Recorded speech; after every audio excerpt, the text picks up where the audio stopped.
Maharashtra superfast news चॅनलमध्ये आपले सहर्ष स्वागत आहे।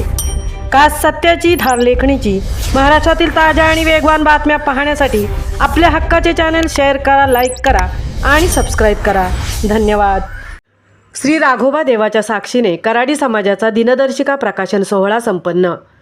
अनिष्ट प्रथांना तिलांजली देण्याचा निर्धार। कराडी समाज मंडळ महाराष्ट्राच्या वर्धापन दिनानिमित्त तसेच नवीन वर्षाचे औचित्य साधून दिनांक 1 जानेवारी रोजी उरण कोटगावचे जागृत ग्रामदैवत श्री राघोबा देव मंदिरात समाज मंडळाच्या 2026 सालचा नवीन दिनदर्शिका प्रकाशन सोहळा मोठ्या उत्साहात संपन्न झाला। या सोहळ्याच्या निमित्ताने समाजाच्या प्रगतीसाठी नव्या विचारांची पेरणी आणि अनिष्ट रूढी परंपरांना फाटा देण्याचा महत्त्वपूर्ण निर्धार करण्यात आला। कार्यक्रमाची सुरुवात श्री राघोबा देवाला श्रीफळ वाढवून करण्यात आली। त्यानंतर मंडळाच्या वतीने उपस्थित मान्यवरांचे आणि समाज बांधवांचे स्वागत करण्यात आले। या कार्यक्रमात उपस्थित वक्त्यांनी प्रभावीपणे आपले मनोगत व्यक्त केले। समाज पुढे न्यायचा असेल तर केवळ एकत्र येऊन चालणार नाही, तर काळाच्या ओघात समाजविघातक ठरणाऱ्या काही चुकीच्या पद्धती, जुनाट परंपरा मोडीत काढायला पाहिजे। त्याचप्रमाणे लग्न समारंभातील अवाजवी खर्च, शिक्षणाकडे दुर्लक्ष, समाजाला मागे खेचणाऱ्या प्रथांवर यावेळी सविस्तर चर्चा करण्यात आली। समाजाच्या सर्वांगीण विकासासाठी शिक्षण, संघटन आणि संघर्ष या त्रिसूत्रीचा अवलंब करणे आवश्यक आहे।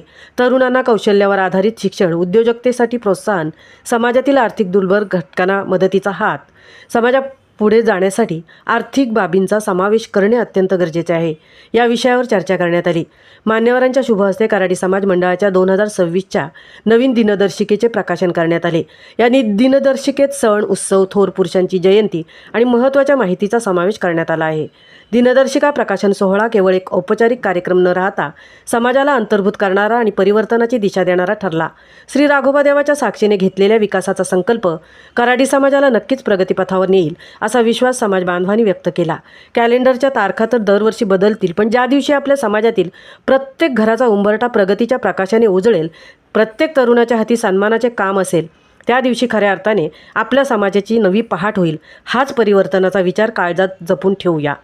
सदरच्या सुंदर कार्यक्रमासाठी श्री महादेव बंडा कराडी समाज अध्यक्ष, विलास पाटील सेक्रेटरी, सुरदास गोवारी पनवेल तालुका अध्यक्ष, रमेश ढबुशे चौल विभाग अध्यक्ष, रमण कासकर उरण तालुका अध्यक्ष, दत्ता शेळके सहसेक्रेटरी, पांडुरंग झावरे उपाध्यक्ष चौल विभाग, मेघश्याम झावरे, शांताराम भगत, शिवदास पाटील सचिव, शंकर भोईर सहसेक्रेटरी, मुकुंद पाटील गुरुजी, हरचंद्र पाटील, प्रल्हाद कासकर सहखजिनदार, नामदेव पाटील, गणेश पाटील बांधकाम सभापती, शंकर कासुकर शिक्षण सभापती, शिवचन भोपी, के.जी. पाटील, धाया कामोटकर, सदानंद पाटील, श्याम भोईर, अरविंद पाटील, मनीष पाटील कोटगाव उपाध्यक्ष, जितेंद्र भोईर, मूर्ती शिंदे, दिलीप पाटील, कुंदन भोईर, सुषमा पाटील, सुनील पाटील, दीपक पाटील व पंच कमिटी कोटगाव यांची उपस्थिती लक्षणीय होती।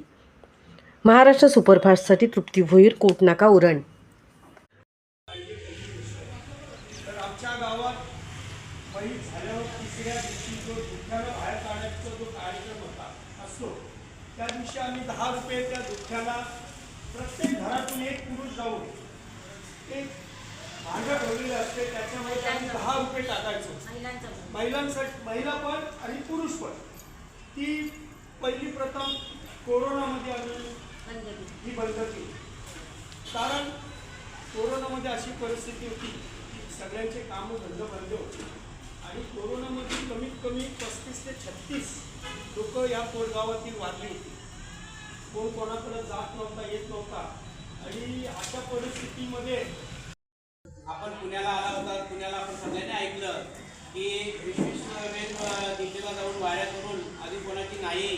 आपण आता आपल्या आता नवी आहे आणि आजच्या क्षणाला तुम्हाला मी एक चांगली देतो की जे महाराष्ट्राचे आय साहेब आहेत, अवसरात आहे, म्हणजे त्यांच्यापुढं आम्ही सगळे जे 23 लोक जे हजर होतो महाराष्ट्राचे, त्यांनी 1 तास लेक्चर दिलं। 1 तास लेक्चर दिल्यानंतर त्यांनी सांगितलं की आपण पहिली जी यादी तयार केली होती ती कम्प्लीटली आपल्याला बघायला भेटली होती, की म्हणजे त्यांनी दाखवली पण की असं गैरसमज कोणी करू नये की महाराष्ट्राची यादी पूर्ण दिल्लीत गेली नाही किंवा प्रशासनापुढे सादर करण्यात आलेली नाही, असा नाही। परंतु ती आधीच्या फेरीमध्ये 15 जणांना आम्ही घेतो तेव्हा आम्हाला दाखवली।